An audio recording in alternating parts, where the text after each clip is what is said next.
arc cosine of some input x means the inverse cosine of x. So just saying, is that saying that enough, or do you need to go over inverse cosine? Okay. All right, yeah, so it's just a different notation because sometimes putting this little -1 there, people get confused, like, is that an exponent? Does that mean 1 over cosine? Right, so it's just another way of saying this, but not confusing people. Yes? Homework 17, the last question. Okay, so I'm looking for, is there a place where cosine t equals t? Okay. Is there a t that will make that true? Is there a t that will make that true? And what is it, if there is one? So I'm going to look at a quick graph of cosine of t and t, see if they ever intersect.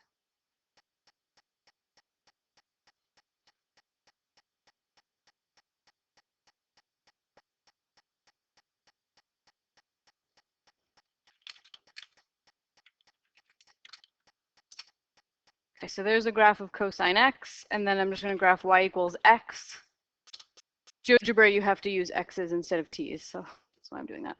All right, so it does look like they intersect at some point. It looks like it's a value between 0 and 1, between 1/2 and 1. So if I want to know what that value is, I can just type intersect f of x and a, because they named the line y equals xa. Make the fonts a little bigger. There we go. And it says that that point is x equals 0.74. And I think I need more than 2 decimal places for Wiley plus, so. Yeah, but the next part asks you for the, yeah, so 0.7391. Yeah, so yes, there is a solution because the two graphs intersect, and it's 0.739.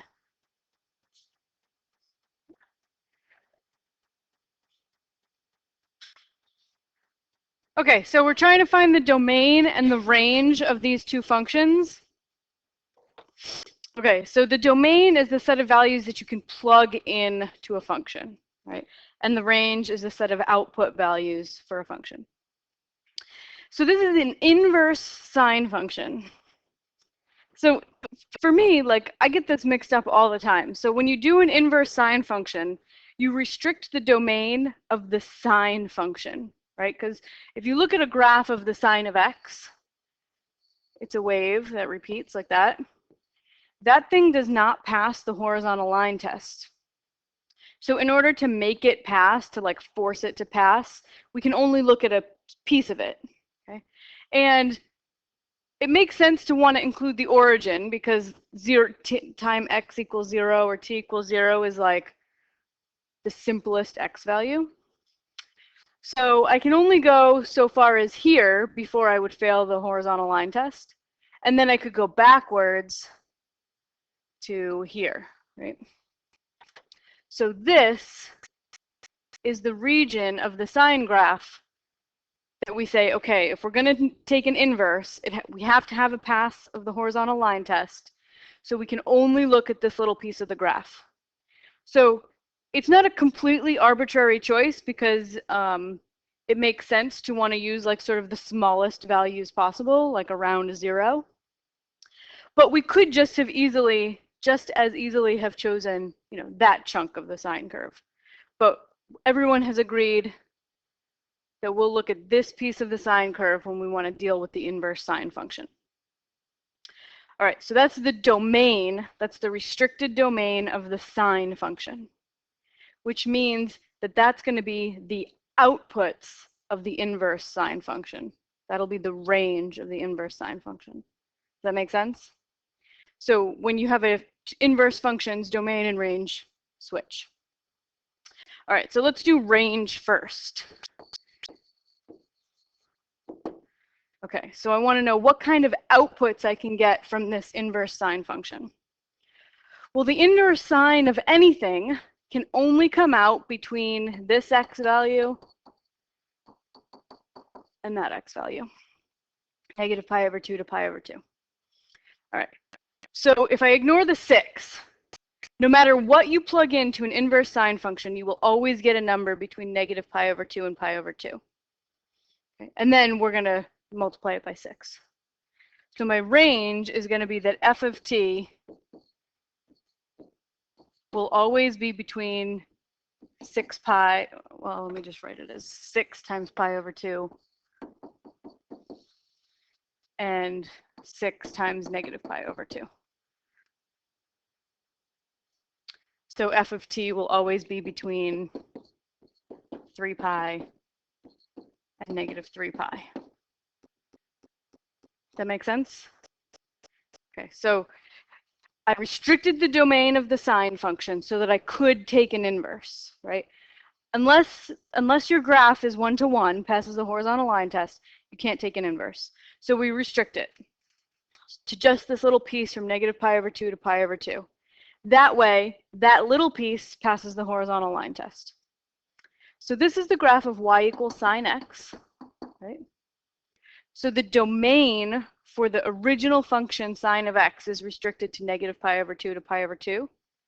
So that's the domain of sine, which means that's the range of the inverse sine, because functions and inverse functions swap domain and range. So the domain of sine was restricted to negative pi over 2 to pi over 2. So that means the range of inverse sine is negative pi over 2 to pi over 2. And then this guy ends up with the 6 because you've got the inverse sine here. Its outputs are negative pi over 2 to pi over 2, and then you multiply them by 6. All right, so for domain,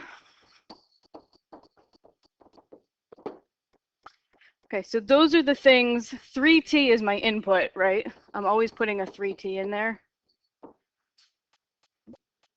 So what kinds of values can you take the inverse sine of? Negative 1 to 1, right? That's the range of the sine function. The lowest it can be is negative 1, and the biggest it can be is positive 1. So the range of the sine function is the domain of the inverse sine function. Inverse function, switch domain and range. So this input of 3t always has to be between negative 1 and 1. Divide all three parts of this by 3, and you get t has to be between 1/3 and negative 1/3.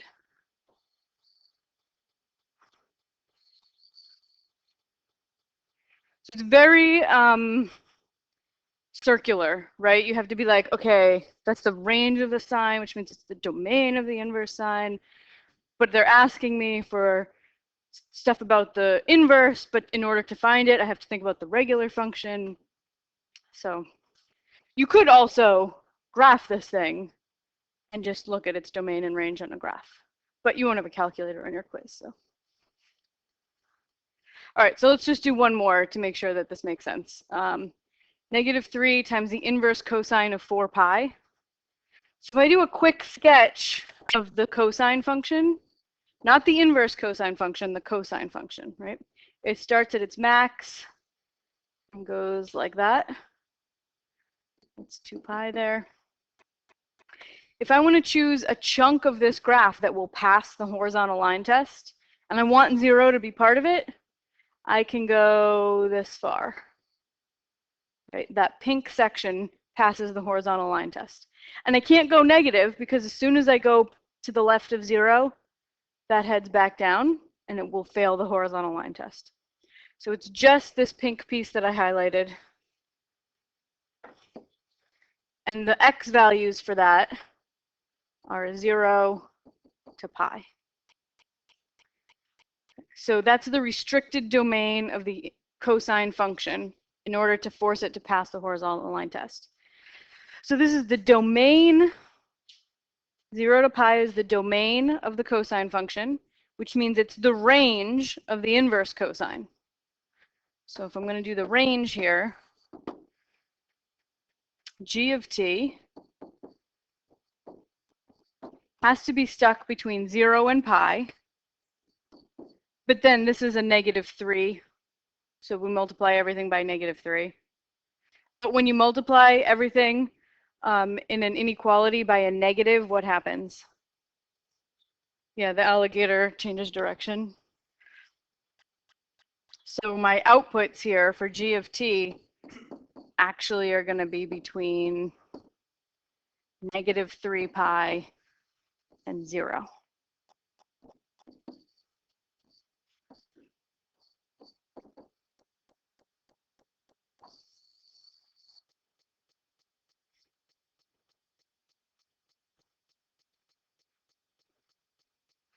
And then my domain, well, the domain of the inverse function is the range of the original, and the range of the cosine function is -1 to 1.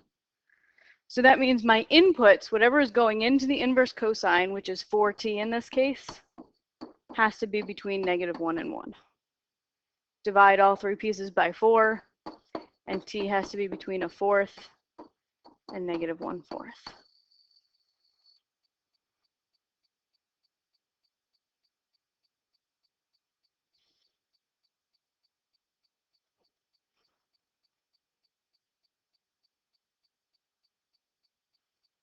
Okay, so the first thing you want to do, just like if you're solving a log equation, is isolate the trig function. So the first thing I would do here is divide both sides by 2, right, so that those go away.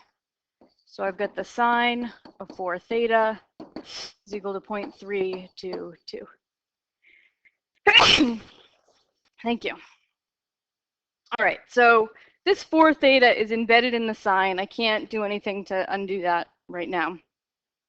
So I want to undo the sine function. So think about what's being done to the variable. So this is going back to like your algebra 1 days, right?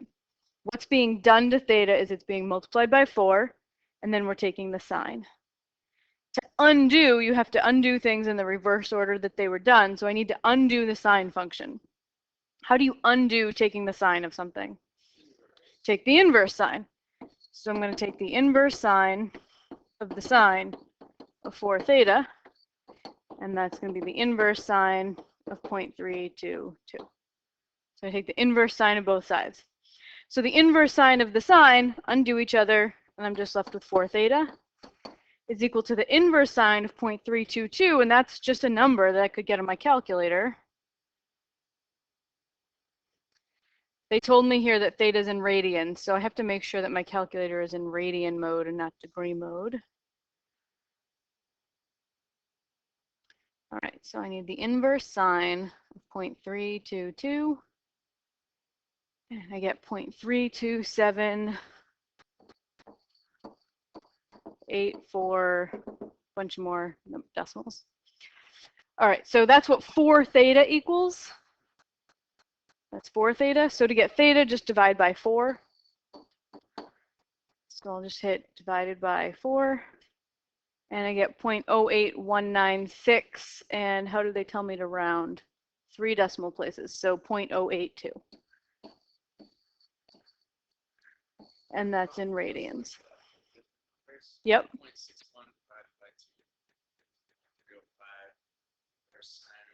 Mm-hmm.